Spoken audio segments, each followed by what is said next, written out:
How you doing? This is 74 Steve DC, and we had just poured this concrete. Already poured it all out in another video and bowl floated it all. Now this is the prepping before we broom finish it, and we're going to broom finish it in this video. Just showing you how we do it.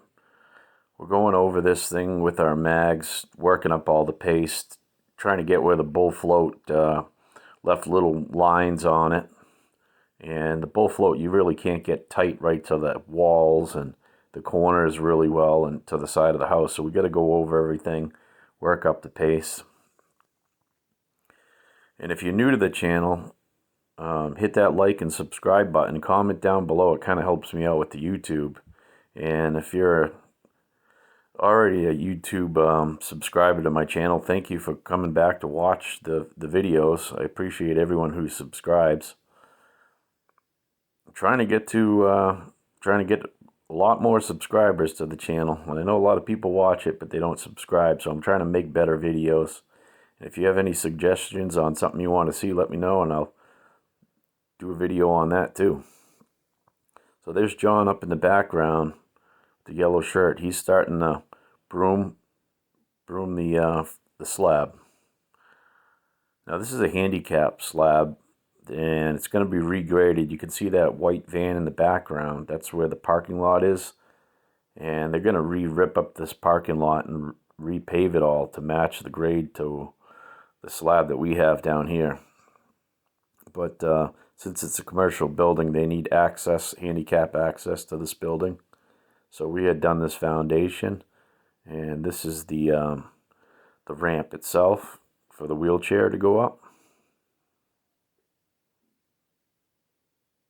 Now you can see John banging the broom off, and what that does is when you work up the paste and you go over it with the broom, if you don't get the extra paste off this broom, it really doesn't leave much of a texture. So if you try to do the whole job and not bang it off, you really don't get the broom bristles, don't really show up good in the concrete. So every few passes or so, he'll bang it off to get good texture on it. Now I'm picking up little pieces of foam that fall off these pads. This is just R10 rigid foam. It's a 2-inch thick rigid foam. You can get it in a 4x8 sheet. I think it's like about $40. And I cut it in half and then 2-foot pieces. And we use these as our pads. You can get on the floor a little earlier than you can with the knee pads. I've tried the knee pads and I have them. You know, I just don't really care for them. If you guys use the knee pads, comment down below how you like them.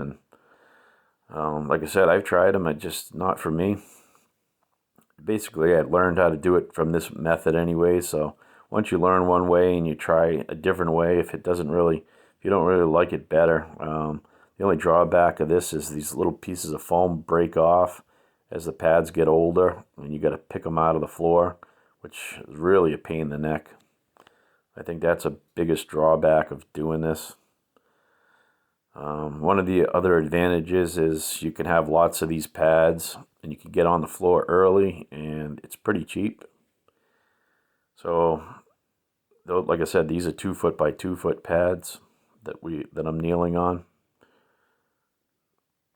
So I'm working all the edges and working up the paste, and John is brooming it, kind of going behind me.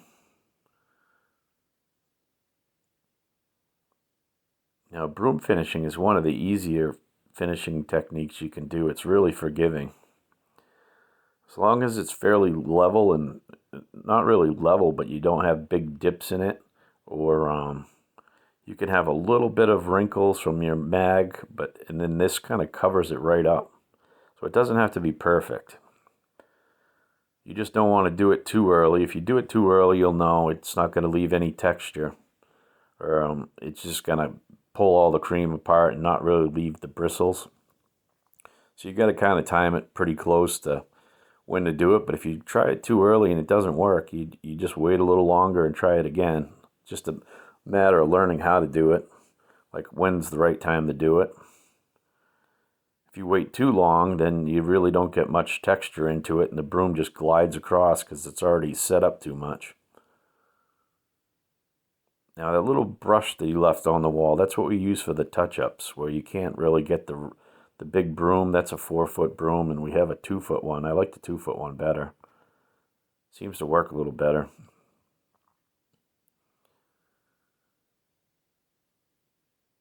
I think he's cleaning it out a little bit. Yeah, if you're gonna let it sit for a while, you gotta clean all that concrete off, or otherwise it won't work as good. It'll dry on the bristles, and it's really a pain in the neck to clean. So basically what you do is you pull the broom across. Every couple strokes you put across to get your texture, you kind of bang it against a wall, or you bang it against a board that you put on the ground, just to get the extra paste off of it. Now, one of the problems that you can run into is when you're trying to see how the pole's bending like that, and he's trying to reach out pretty far. If you do it too early and you put the broom way out far, like against the house, if you're doing a patio broom finish, if you're doing it a little too early, sometimes when you drop it on the concrete, you can actually dent the concrete, and you'll see those big lines. So you don't want to. You got to be real careful when you're doing it. Then if you drop it on the concrete, and because you did it too early and it dents it, then you got to fix it. You can't really leave it because it won't look good. You'll definitely get a complaint.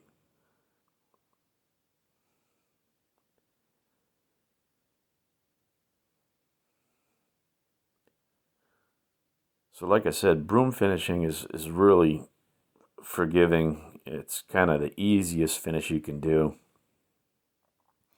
It's perfect for like handicap ramps and stuff like that, because you don't want it to be slippery.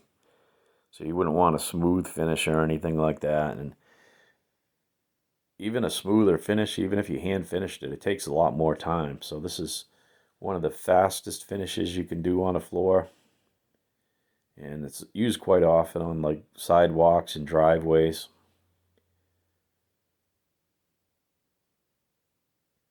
Now, after this is done, we're going to go back and saw cut this one. We didn't put the grooves in there. If you're looking, you're like, oh, what? You don't have any grooves in there. But we're going to go back and saw cut it after.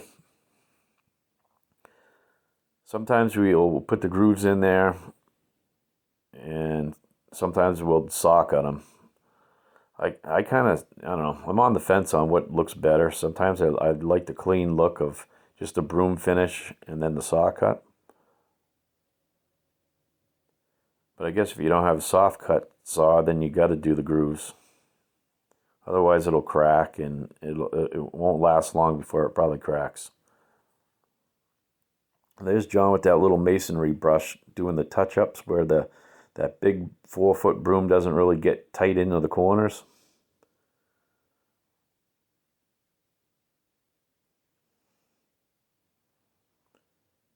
And right down where I am is the pitch starts to increase a little bit down there. We had to wait a little while on that one. As we were pouring this one, the mix was a little wetter than I had wanted it to be, and the pitch gets a little greater down there, so we had to wait for it to set up a little bit more before we could even bowl float it.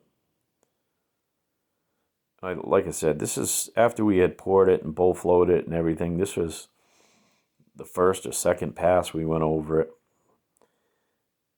and it was probably about an hour and a half later, maybe. And it's all going to depend on what the mix is and how hot out it is, on when you can get on it.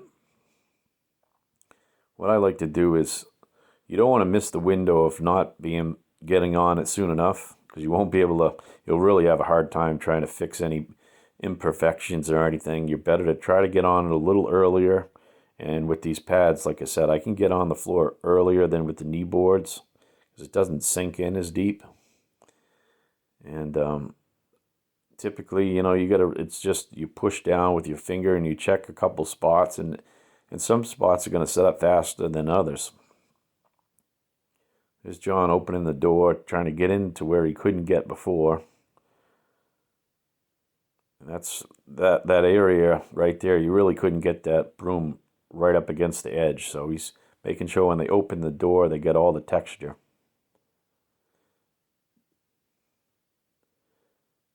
Like I said, we go back and saw cut this after. Just a quick video on how you broom finish it.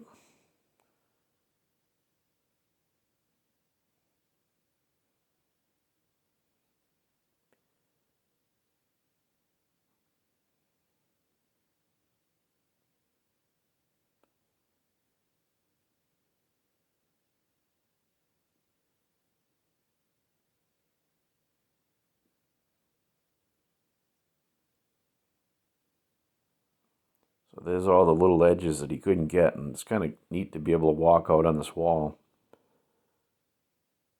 And he's just touching up any little area to give it texture. If he didn't do this, you'd be able to tell just looking at it. You could see the broom strokes, and there'd be about an inch off the walls. So just to give it a nice clean look, you want to have that texture everywhere. Now this is about a 1 in 12 pitch that we had on this.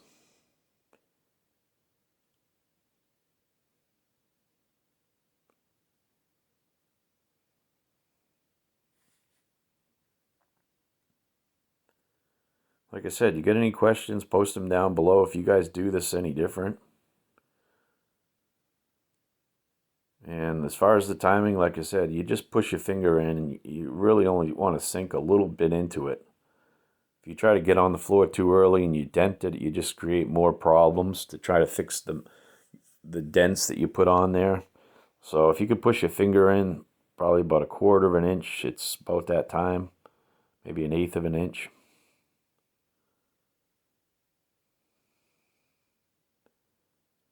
That was the boss man that kind of peeked over and checking on us. That was the foreman that hired us to do this job.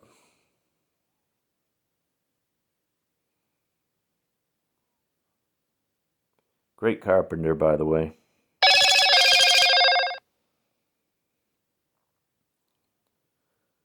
So we're almost done this project. Just running an edger along that bottom part of the ramp.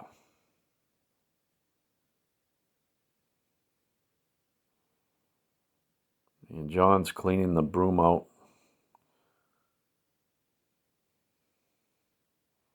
Like I said, we got a 4-foot one and a 2-foot one. I kind of like the 2-foot one a little better. The 4-foot one, you think you cover more area with it, but if you wait a little too long, it's too light and it really doesn't put out any texture. I like using the 2-foot one better. Another thing to keep in mind is when you go out really far with that broom, if you're doing a patio or something like that, or when you reach really far out like that, you got to be careful when you extend it and the broom handle bends a little bit, you can dent the finish and you'll have to go back and fix it. It's kind of like when you extend it really far out and you gently try to set it on the concrete. If you just drop it on the concrete, you'll leave a dent mark on there and it won't look good. You'll definitely get a complaint about that. So that's just another thing to keep in mind. I'm using that 2-foot one right there, the one that I like, just to touch up areas where he couldn't get in good. And John's going over it with the big 4-foot one. And that's pretty much it. That's the broom finish right there. And we're going to go back and we'll probably take a lunch break and then we take off for a little while. And we'll come back and we'll cut this one up with a soft cut saw. Thanks again for watching my channel, and remember to like and subscribe.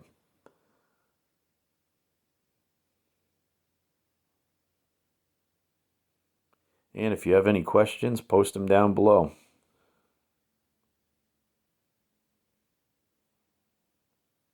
Thanks for watching, and see you on the next video.